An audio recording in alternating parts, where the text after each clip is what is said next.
Ikaw Island. Spearfishing kami dyan. Baka makadali kami. Maglalakad lang kami kasi masyadong low tide. Doon kami, banda.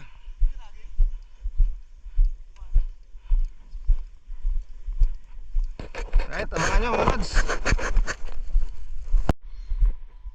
Dito kami dadaan sa ilalim ng Mabakawan.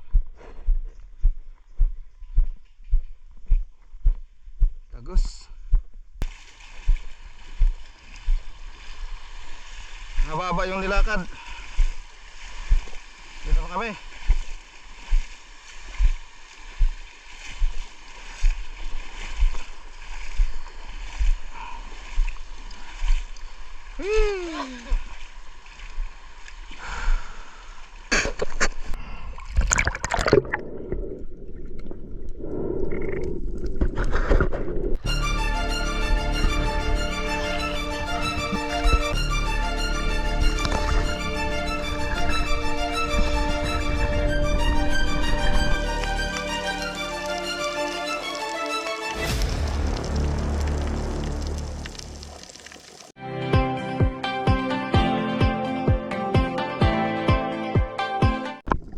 Good day mga lods.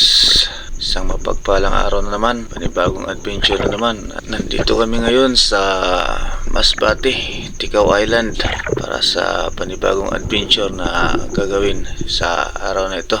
Pagkatapos ng mahaba-habang lakaran mga lods, unang dive natin sa araw na ito. Ganun pa rin mga lods, malabo pa rin ang tubig. Apektado pa rin kasi ng malakas na pag-ulan at walang tigil na pagbaha. Pero ayos lang mga lods at may mga isda naman. At ito nga ang ating nadatnan sa spot na ito. Mga snapper at sweet lips ang nagpakita sa unang drop natin. At ito nga at pinalad naman tayo sa unang isda na nakuha sa araw na ito. Natagalan mga lods bago ako makatira dito dahil namili pa ako ng medyo malaki-laki. Napalampas ko pa yung mga good size na sweet lips. Around 2 kilos na rin sila. Hirap mamili mga lods pag ganito ang makikita mong mga grupo ng isda sa ilalim. Pero hindi naman tayo nabigo sa unang isda na binigay sa araw na ito. Dahil nakatira naman tayo ng isang mangrove snapper. At pangalawang grupo na nila ito na dumaan dito sa pagkakadapa ko sa bahuran na ito. Ayos mga lods at nabiya ng unang isda. Isang mga gat or mangrove snapper.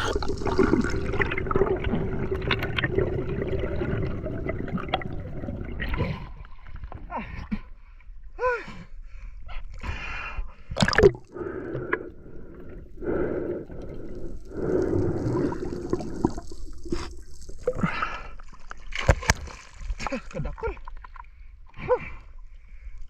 Prime kadakol dyan oh. Kadakol dyan tayo sweet lips.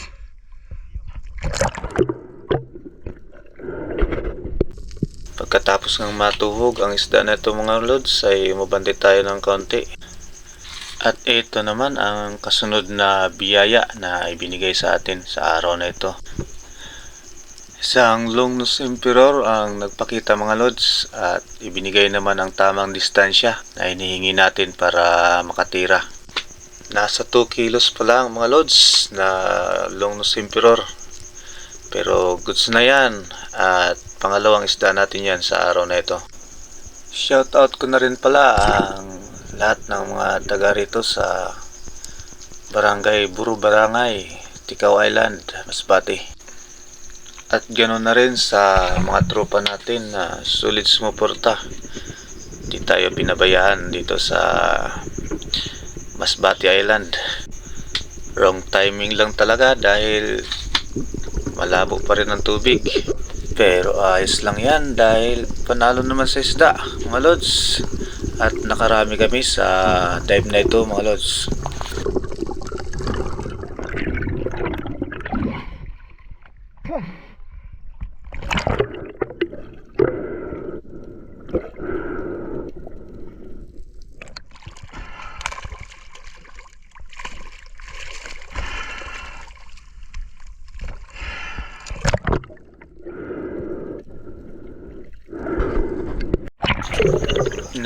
lods, at ito na nga ang isa nating tropa. Nakadali siya ng isang Diamond Trevally. At mahigit 5 kilo na yan mga lods na natira niya. Good job.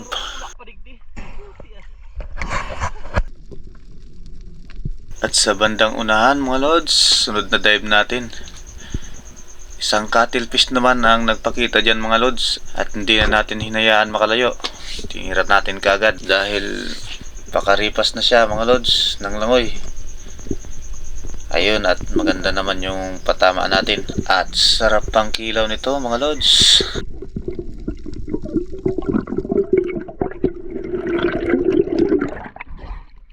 Oh.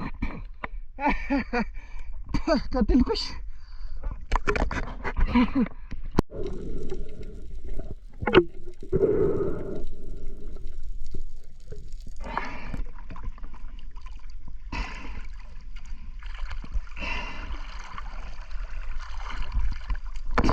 Ito masarap na kilaw. Ano?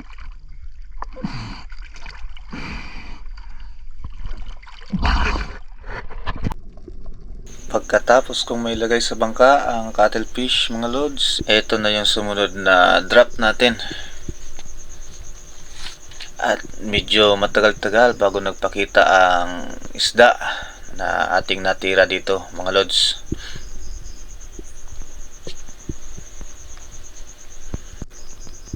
Natagalan sa pag-aantay mga lods, pero sulit naman. At nabiyayaan tayo ng isang mangrove snapper ulit.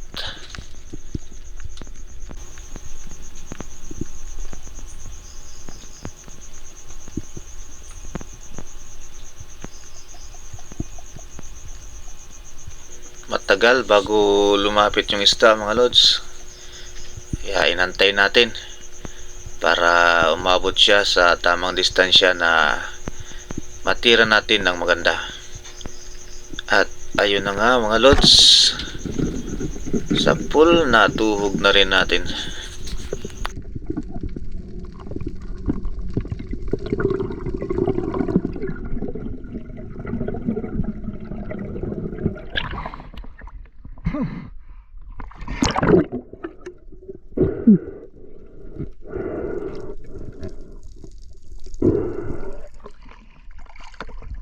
Nangarin pa. Ya baka sumagat. Ya aja sumagat.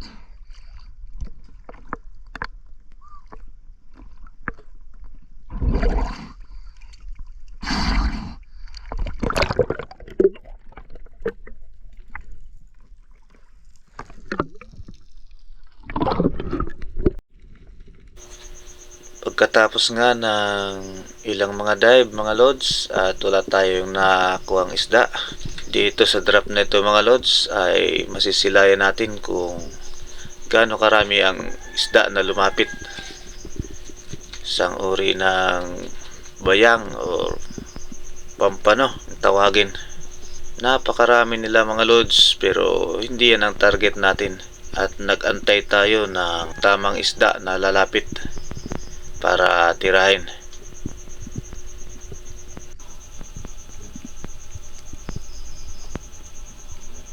At ayun na nga mga lods, isang bass drummer ang papalapit at napakaganda para tirahin. Ayun, tinamaan naman natin mga lods.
Sa dive ng ito mga lods ay isang ganap naman ng uri ng sweet lips na kung tawagin ay lipti sa Bisaya.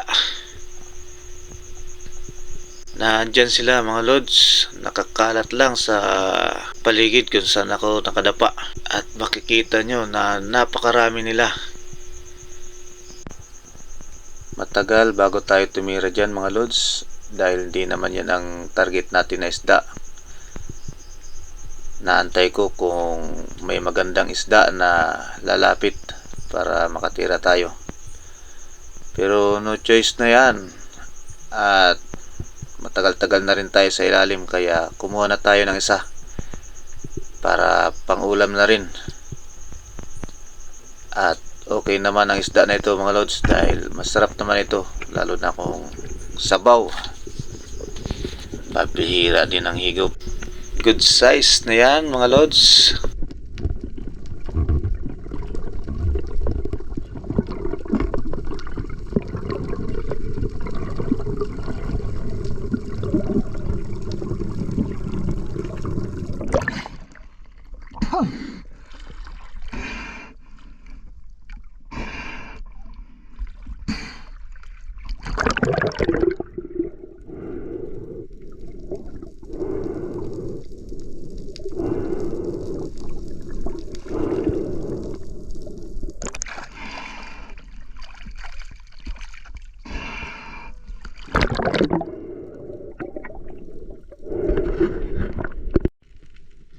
Sa dive na ito mga lods, makikita natin dito kung gaano karaming Longnose Emperor.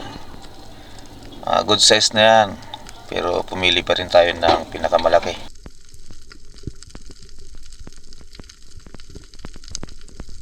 May 2 kilos na yan, yung pinakamalaki nila dyan. Kaya inantay ko na lang na makalapit sa distansya na pwede nating matira. Ayun, nadali natin. Panalo ang spot na to mga lods, dahil napakababaw lang. Kahit medyo malabo, ayos lang. Boundary pa rin ang mga tropa. Madami yung nadali namin dito. At abangan nyo sa part 2 ng videos na to.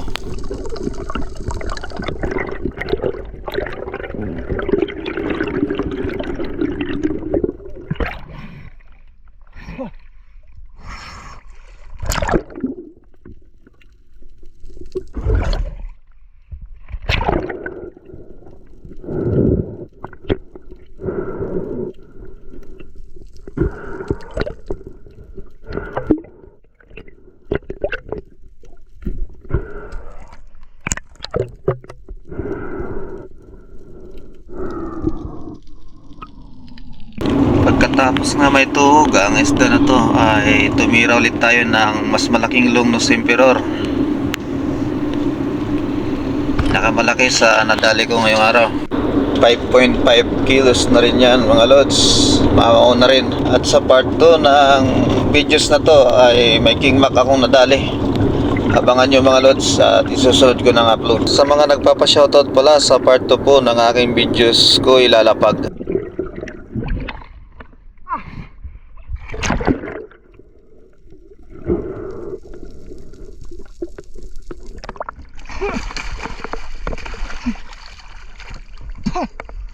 Laki-laki to.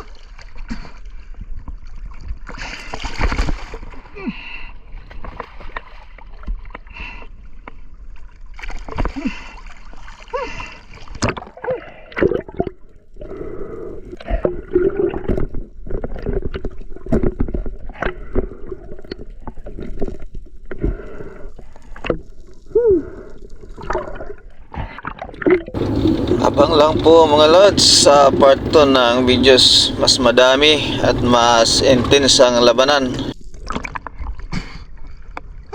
Laki.